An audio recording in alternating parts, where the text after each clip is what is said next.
新北有一个查甫人伫网络刊文，讲伊买到青色嘅卵，怀疑是进口卵，转去互中央提告。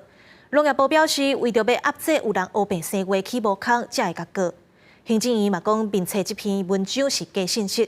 而且警方接到报案，就随甲人找来做笔录，那也是批评中央根本是咧抬价架构。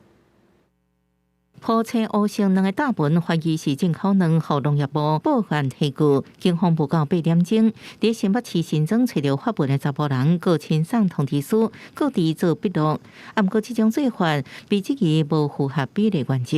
你不可能一个案子正在烧了，你还慢慢的通知他，必须要跟他讲说这个案子的急迫性，而且现场是他要求马上询问的。绝对都是按照程序。涉犯妨害名誉罪嫌，都互警方真紧追上门，不止引起在野党批评定数问题，佫质疑中央滥权。无经过查证之下，行政长都公开表示，大部分是假信息，想要制造寒蝉效应。请问为什么在这个案子，警方的效率如此之高？我2个月前向警方所报案的威胁，网络威胁，请问一下，到现在有办吗？民众每天要吃到安全安心的蛋才是最重要的，所以侦办速度要快。